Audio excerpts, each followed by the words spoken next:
Alright, this is John Kohler with OKRaw.com. Today we have another exciting episode for you. We're doing another whiteboard episode here in the garden for you guys on a nice, beautiful July day here. We got a nice shady spot in the garden to go over my whiteboard. So a lot of you guys may have seen some of my heat processed food videos lately. One of the ones I recently did that performed really well and got a lot of views, is basically kind of dispelling the myth that all cooked foods are poison or toxic. I use these words very carefully. That being said, the operating word there is all. I'm not a fan of most cooked foods that people eat. Most cooked foods are highly processed, not healthy for you, create toxins in the heating process, and I'm not a fan of those. So I don't want to give you guys or make you guys think that I'm giving you guys a free pass to eat any old cooked foods at a vegan restaurant. I don't do that. I don't want you guys to do that. There's a lot of ultra processed and processed junk foods out there. My goal with my diet is to eat as much raw vegan foods and plant foods as I can, and add in, and I like to call it supplement in, some heat processed food so I can expand my varieties and even, in my belief, eat a little bit healthier than just restricting myself to 100% raw vegan diet. Of course, you guys need to find out what works for you. That being said, you may be confused because oh, John's all for cooked food now. No, I'm not for all cooked food, and I'm not giving you guys a free pass to just go on a cooked food diet now. I think for the majority of you guys out there watching, probably most people out there watching this video, all you guys need to eat more raw fruits and vegetables. They are the healthiest foods on the planet. I will never stop saying this. Cooked foods don't necessarily beat raw foods, and that's why I still recommend overwhelmingly majority of my diet and what I believe your diet should be raw foods, specifically fruits and vegetables. So this episode is dedicated to what I eat and what you might want to eat. Now, keep in mind, guys, I'm not a certified nutritionalist. I didn't go to school for dietetics or none of this stuff. So, see a person that's qualified to lead you guys on how you guys want to eat instead of some random dude on YouTube that I know a lot of you guys follow, people that even have less experience than I do in the whole healthy eating and health movement. I got into this diet back in 1995, 28 years ago now, because I had failing health, failing immune system, and I needed to turn it around and get healthier. And for many years, I ate in 99, 100% all raw vegan diet and was doing great until microbiome testing came along. And then I got my microbiome tested. I'm like, whoa, my microbiome test could be better. And I decided to, and for other reasons, start incorporating small amounts of heat processed foods. Once again, not all heat processed foods are created equal. Link down below to my video on the differentiations on different kinds of heat processed foods and the ones that can be and are toxic for you guys and the ones that are less toxic or, don't have any toxins based on the heating temperature and food you're cooking. In this episode, I hope to share with you guys what I'm doing in my life and what you guys might want to do if you guys want to follow what somebody who's been doing this for 28 years and been around the block, and I've seen people, succeed for, yes, short period of times on high, all fruit diets, but then they crash and burn years later because they're setting their microbiome, they're setting their bodies up for long-term deficiencies. And I know you guys that are in the middle of this, like, John, you're wrong. You guys could have your total, opinions and experiences and prove me wrong, man. If you guys, do whatever you guys want to do. I'm sharing with you guys what I want to do based on some of the science, as well as based on my personal experience, based on my friends who have even more experience than I do, and other, of course, plant-based doctors. So this is my ideas of what a human diet might want to look like according to John Kohler and pretty much nobody else. All right, so here's the thing. The first category is raw versus cooked, or I like to call it heat processed. I still believe, as a core raw foodist to my core, that people over-process their foods, and we should still eat 80 to 100% raw, right? Very important.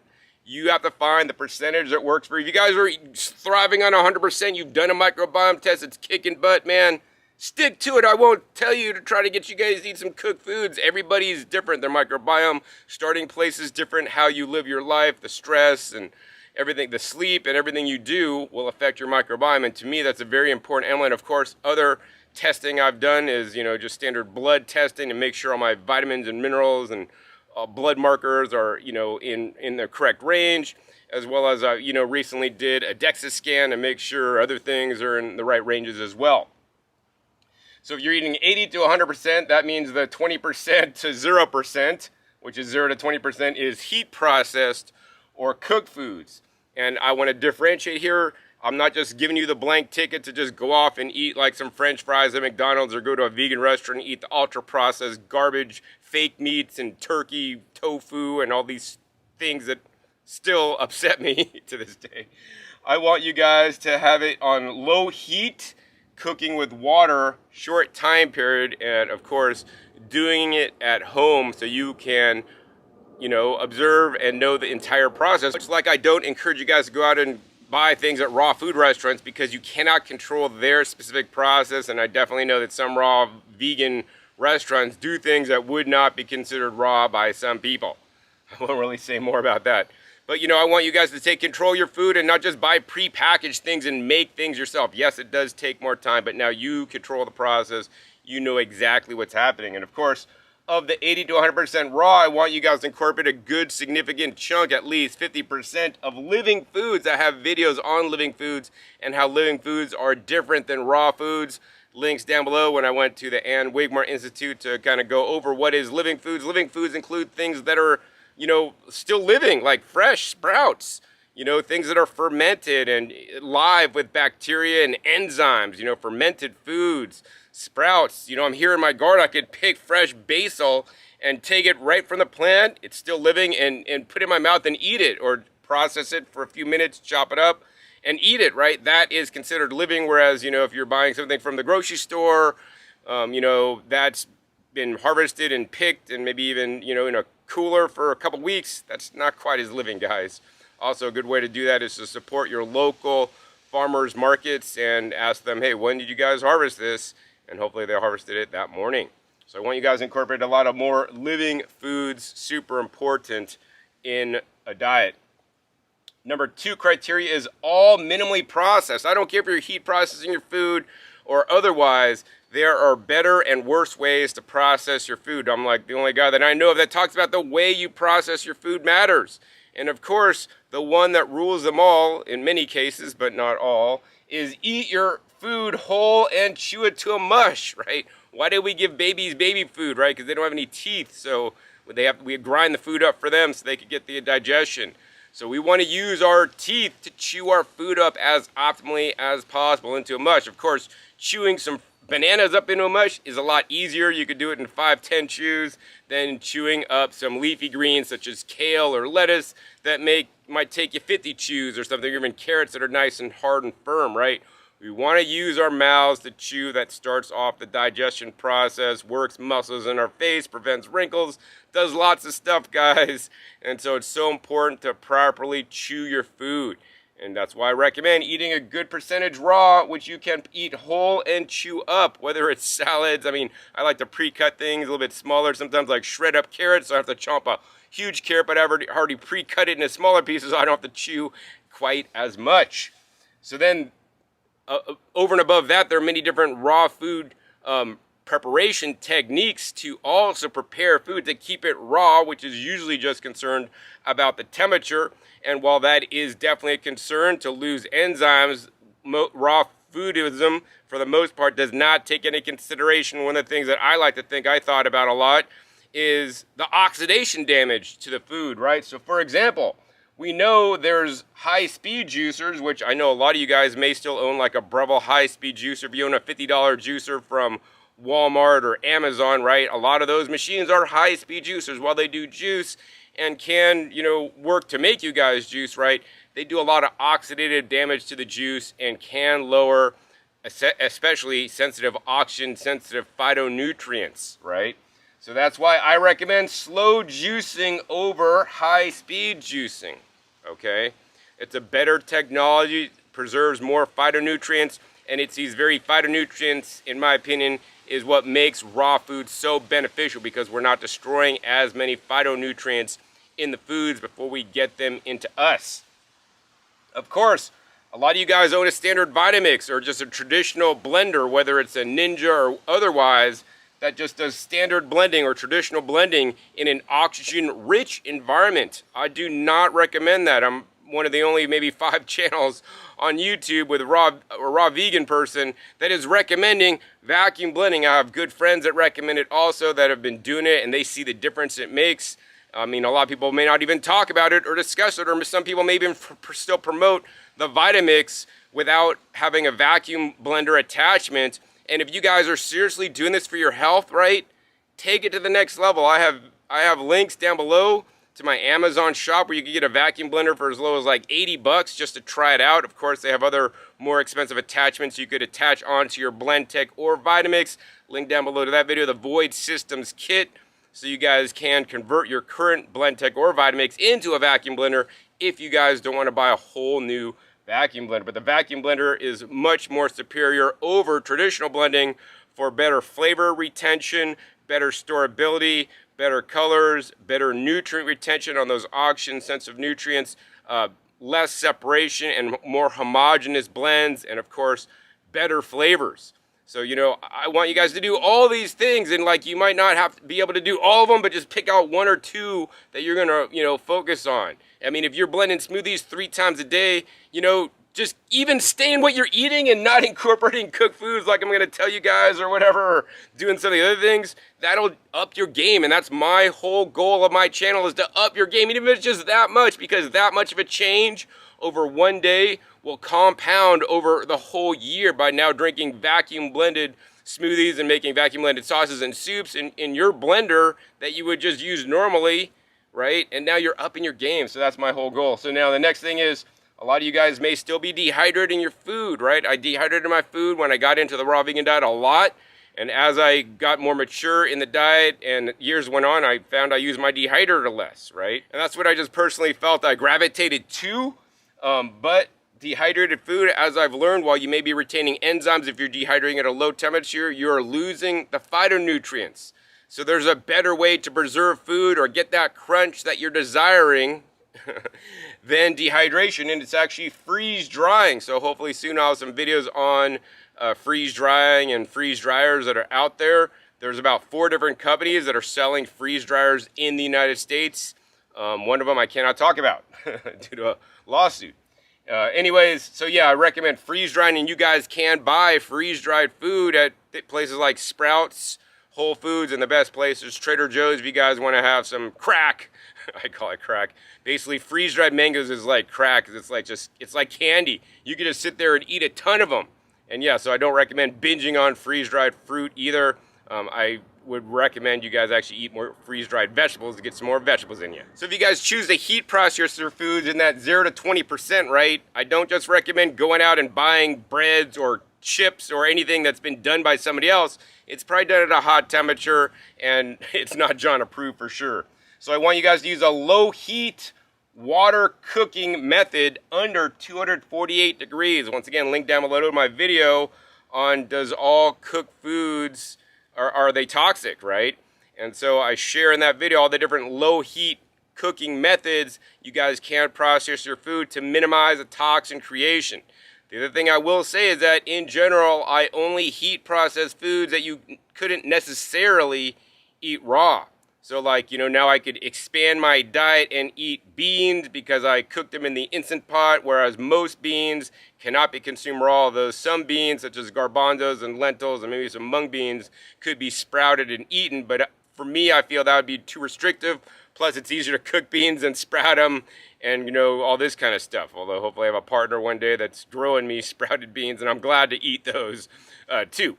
The other thing is I'll eat other foods such as purple sweet potatoes that have been eaten by the Okinawans, one of the blue zones of the world where they have really long lives. And it's my belief that some of the phytochemicals in the purple sweet potatoes, such as the anthocyanins, as well as the resistant starch fiber in there, will lead to a healthy microbiome and healthier overall. So by doing these things, by eating beans and rice and some grains, heat process in small amounts, I could basically offset a little bit of the fruit that I would otherwise normally eat. My goal is to also eat lots of vegetables on my raw vegan diet, a lot more vegetables than what is normally being promoted on a raw vegan diet where it's all fruit with very few vegetables, which I believe is not healthy in the long run. So let's get down to what do you eat on your diet, John? We found out that it should be mostly raw, and then we found out that it should be minimally processed, but what kinds of foods? You sit there and eat bananas and dates and romaine lettuce all day, and I will tell you, absolutely not. You know, every few days I eat over 30 different varieties of foods because sometimes I'll make complex salads or soup recipes that could contain at least 25 different ingredients. Depends on the day. Sometimes it's 10, sometimes it's 15, right? I have one meal of that, and then I have a heat processed meal with cooked vegetables in there. That could be another 10 different ingredients. So I want you guys to eat a wide variety of plant foods, all different kinds, without discrimination, because now if you do a little bit of heat processing, you could eat some of the plant foods that you wouldn't otherwise be able to eat if you're sticking to a solely raw vegan diet. So of course I go by Joel Fuhrman's GBOMBS approach. If you guys want to buy a book on basically the diet style I would recommend, that's not exactly mine, but getting closer, it would be Eat to Live by Dr. Joel Fuhrman, and he recommends eating GBOMBS. That's greens, beans, onions and garlic, mushrooms, berries, seeds, and nuts. So you could eat most of these things actually on a raw vegan diet, or even all of them, depending on your definition. You could, of course, eat greens raw. You could sprout certain beans and eat them raw. Certain beans, if you eat raw, they'll kill you. You could eat garlic and onions raw. Mushrooms you could eat raw, although I don't recommend that. If you've ever eaten shiitake mushrooms, then you have like these weird looking scratch like marks on your body, like somebody scratched you. That's like the shiitake scratch. It's weird. I ran into somebody that happened to, and it would happen to me. I was like, why am I getting these weird scratch marks? Like I had sex with somebody and they like scratched me, but I hadn't had any sex. So, but yeah, so like I don't encourage you guys to eat mushrooms raw. That's why I heat process them, even them for just a few minutes in the Instant Pot. Of course, you could eat berries raw, and I recommend not cooking your berries. And of course, you could eat seeds and nuts. Obviously, I recommend them raw. And for extra credit, you could even do them sprouted, and then even sprouted and fermented, so then you can increase your living food content. So these are some basic foods that Dr. Fuhrman recommends that I also would recommend. Of course, he's done all the research. They're anti-cancer and anti-disease foods, some of the most powerful foods on the planet. But I feel that maybe he left out some, because there's so many foods and so many different types of foods, and so many different foods have so many benefits, more than just the GBOMBS. So I want you guys to eat a lot more than just the GBOMBS. Of course, on his diet, he would recommend the GBOMBS are the staple, and of course, you could eat other things as well. But he wants you to get those in every single day. But I definitely want you guys to eat other vegetables raw as much as possible. I want you guys to focus on high nutrient tubers. So I don't eat russet potatoes, guys, unless I get one free in the compost, because it's like basically going to be thrown away. Like I don't even eat those. Like they're just far too sweet. I eat the ones that I don't even eat. Like generally I don't even eat orange sweet potatoes, which is what I know a lot of you guys like.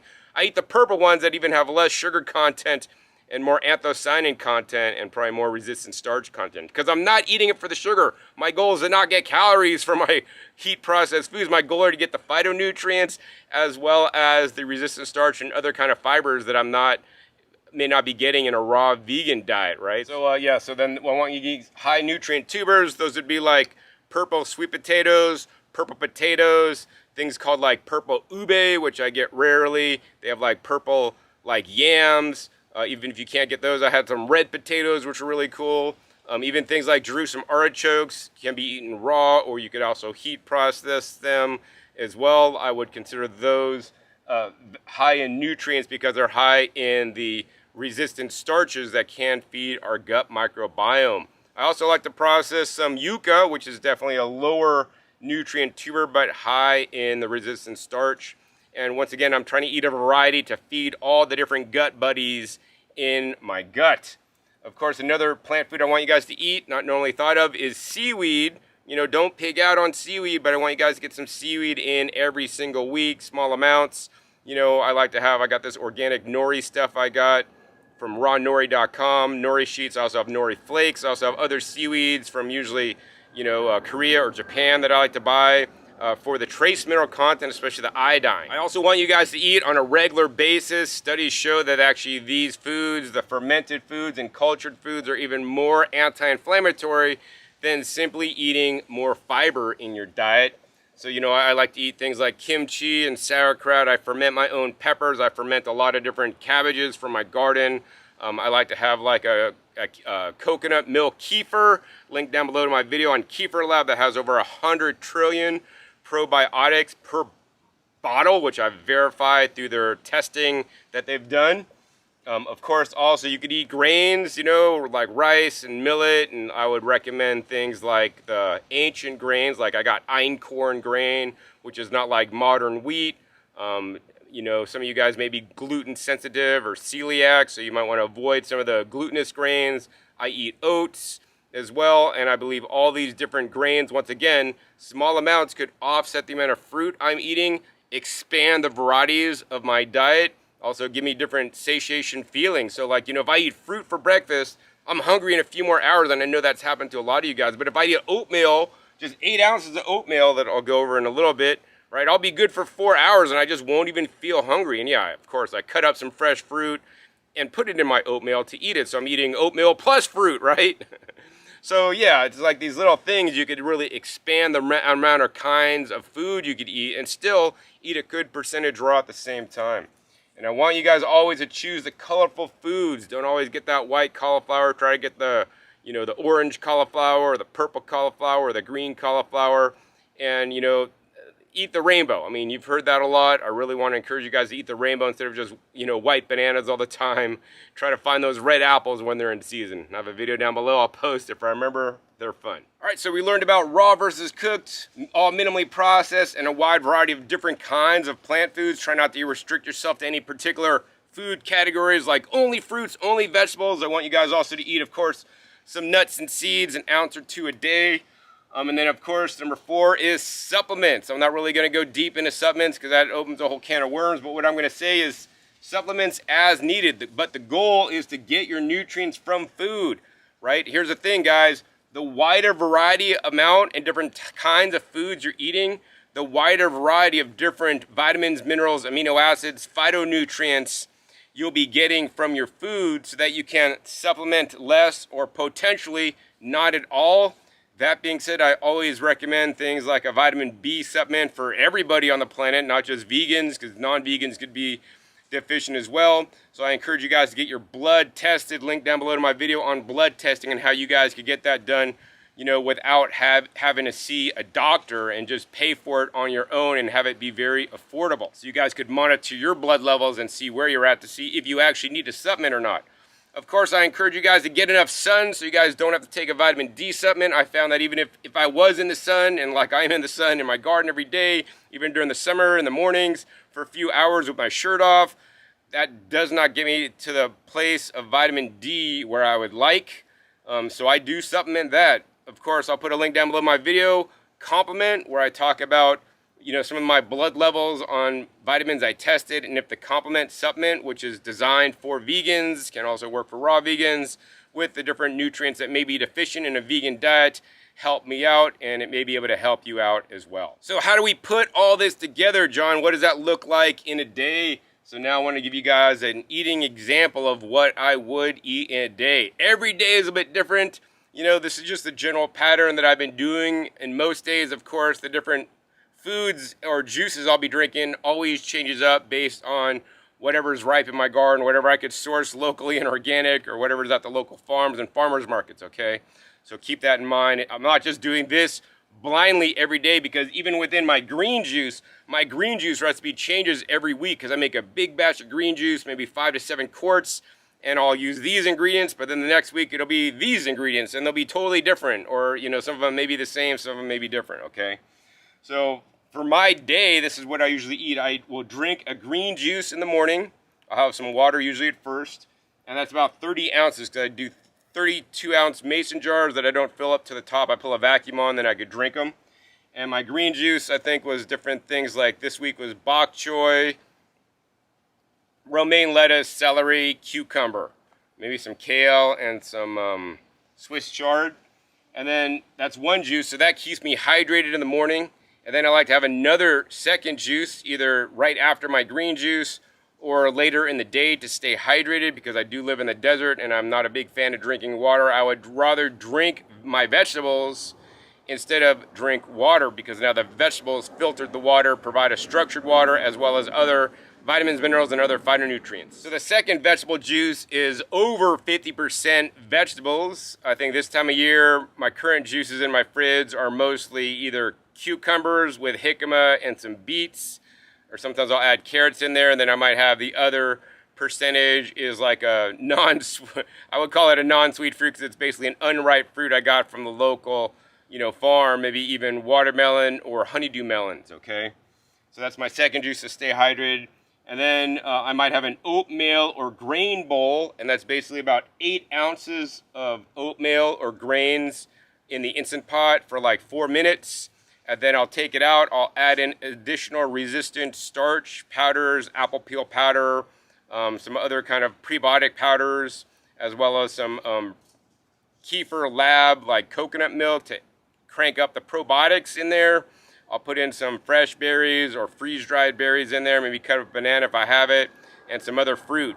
And then I'll eat that, and I'll be good on that for definitely several hours. Next up, of course, I have a fruit meal, right? I'm not like, I love fruit, but we want to have fruit in context. I think that many raw vegans, especially online on YouTube, overemphasize fruit. And when they overemphasize fruit, they're automatically de-emphasizing vegetables and other important plant foods that I don't want you guys to put yourself in a box and be so restrictive, right? I want you guys to unrestrict your raw vegan diet and eat more vegetables, right? And eat other foods besides vegetables, to get your calories from, such as, some grains, or like I eat later, I'll eat some sweet potatoes, purple sweet potatoes, right? So yeah, I still like fruit. I eat a fruit meal, 1 to 2 pounds. Today I weighed it out, it was like over a kilo, 1,100, grams. It's like probably a little bit over 2 pounds of fruit. Of course, there's some seeds in there because this is all stone fruits. Most of them from the local farm, which are incredible. I love my fruits, guys. And I want to encourage you guys, when you guys eat fruits, try to, source higher nutrient content fruit. So like, to me, bananas are a low nutrient fruit. They'll give you a lot of calories without a lot of the phytonutrients. I want you guys to choose fruits that are nice and colorful. Berries, choose berries whenever you guys can get them, can afford them. Choose deep, rich colored, pigmented fruits. Like I love persimmons, of course. They got good beta carotene content. Cantaloupes, of course. Watermelons, wonderful. I love cherries, of course, the most. Apricots that are nice and, orange. Of course, peaches and plums, all different kinds of plums, especially ones that are purple. I want you guys to eat lots of diversity of different kinds of fruits and ones that are nice and colorful. And of course, I will then later have a vegetable meal, and this could be a salad that's raw, or even a soup that's raw that I make. And then with added, and then I put it in red because they're heat processed, the oatmeal is heat processed, although you could do overnight oats, which technically you could soak, so you're not heating them, but before you bought them, they probably were heated. And then I add in a few beans, could be up to a cup of beans I add into a vegetable meal, into a salad or a soup. I also heat process some mushrooms, another cup or so. Like I'll do these 4-ounce containers of mushrooms that I basically cook up. Like mushrooms basically, I don't want to say they're 0 calories, but they're like very low calorie. Add some nice texture, and of course they're rich in phytonutrients, rich fiber, beta glucans for our microbiome, can be quite healthy. So then that's my vegetable meal, and then maybe like right after that, if I'm still hungry, maybe an hour later, I may have a water cook veggies to supplement or with my vegetable meal. So I might have 1 purple sweet potato. This is what I've been doing lately because I have a bunch of purple sweet potatoes. I might have 1 purple sweet potato, and then I'll have like 2 artichokes, whole artichokes like I eat, right? All cooked in the Instant Pot, right? And so the artichokes, super low calorie. Yeah, I'm getting a little bit of calories from the sweet potatoes. I got some calories from the beans, got some calories from the grains. But as you guys can see, I'm still eating mostly vegetables. My goal is to really focus on the vegetables. In my belief, they're more healing, especially for longevity, for your long-term health. Well, yes, fruits could be amazing, short-term, keep you going. For long-term health and overall stability, especially for the omega-3 fatty acids and stuff. I think that the vegetables are where they're at, and it makes me sad that I think a lot of people eating a raw vegan diet, unfortunately, undereat vegetables as well as other foods. So I guess to sum this up, I want to say cooking, use it as a tool to increase the diversity of micronutrients and fiber. I am not eating heat processed foods to get my calories from. That's why I'm not eating them. Most people eat heat processed foods to get their calories, so that's the distinction. I'm specifically incorporating specific heat processed foods to increase my diversity of plant foods that I would not otherwise be eating. Eat some longevity foods from Blue Zones as well as the artichokes, which I loved as a kid, which are also very low calorie. So while I'm sharing with you guys today how I eat and what I do right, what I'm not talking about is what I leave out, because I don't have any issues with eating processed junk food. I've been hanging out with some friends lately that just eat whatever, right? They've been eating chicken and all. Like, I have no desire to eat that stuff. But one of the main reasons why the raw vegan or even a plant-based diet works, a whole food plant-based diet works, is because it's not only what you're eating, but it's also what you're not eating, right? When you're not eating the ultra-processed foods, the junk foods, and you're eating the healthy foods, it gives our bodies the opportunity to relax and heal. And so that cannot be discounted enough. Some people think, oh, I went on a fruitarian diet and I healed. Yeah, okay, so the fruit is definitely healthier than what you're not eating, but the diet is also working not only because the fruit has some nutrients, right, but it's also that you've ditched all the other foods. So many diets besides just a fruit-only diet, like a fruit and vegetable diet, probably would have gave you the same results in my personal opinion, right? That being said, I want you guys to experiment and find out where you're at, and my videos are here to spark a light bulb to go off hopefully in your head to like, hey, that guy John, who's been doing this 28 years, he's incorporating a little bit of heat processed foods. I'm going to try it, but I'm going to do it in the healthiest ways that he recommends, because, I'll tell you guys, some of the things I heat process, it doesn't make me want to eat a ton more of them. Honestly, I'd rather eat some peaches from the local farm, right? They taste a heck of a lot better, but I'm doing it to spread out and diversify my diet to eat foods that I wouldn't otherwise, because I believe in the long run that's going to pay my health off in the future. I try to look at things in the long term versus the short term, and yeah, short term, a lot of different raw food diet styles can work, but the long term, I'm a long hauler, guys. I've been doing this 28 years. A lot of raw vegans on YouTube may have been doing it for, 3, 4, 5, 7 years now, right? I have literally 3 or 4 times some of theirs experiences, guys. So yeah, you could take it for what it's worth or not. You could listen to the people that don't have as much experience with me, and that's up to you completely. But I just want to plant hopefully some seeds in your mind on how I'm doing it. So if whatever you're doing doesn't work one day, like, hey, that crazy guy John's doing this, and maybe if you start trying some of the things that I'm sharing with you guys, maybe it'll work better for you, right? And maybe it'll be more sustainable in the long run, and maybe, just maybe, your overall health in the long run and your microbiome will be healthier because of it. And then if that happens, I've done my job. So anyways, I think that's it for today's whiteboard. If you guys enjoyed this whiteboard and want more whiteboard episodes, hey, please be sure to give this video a big thumbs up. More importantly, share this with other people on a raw vegan, plant-based diet that you believe it could help, so that they can get more raw vegan foods into them. The problem with America today is that most people don't eat enough raw vegan foods, and if they are eating heat processed foods, they don't low heat water cook them for a short time. They cook the heck out of them, heat them too hot, create toxins, create carcinogens, and yeah, I don't recommend that. And the ultra processed crap, I'm not even gonna go there. Anyways, also be sure to click that subscribe button right down below so you don't miss out on my new upcoming episodes. I come out in 5 to 7 days. You never know what I'll show up or what you'll be learning on my YouTube channel. Make sure you click the little bells to get notified as many videos come out. And finally, be sure to check my past episodes. Past episodes are a wealth of knowledge. Over 650 episodes at this time on this channel dedicated to you guys, all about eating more fresh fruits and vegetables and other plant foods in the best ways possible. So with that, my name is John Kohler with OKRaw.com. We'll see you next time, and until then, remember, keep eating your fresh fruits and vegetables. They're always the best.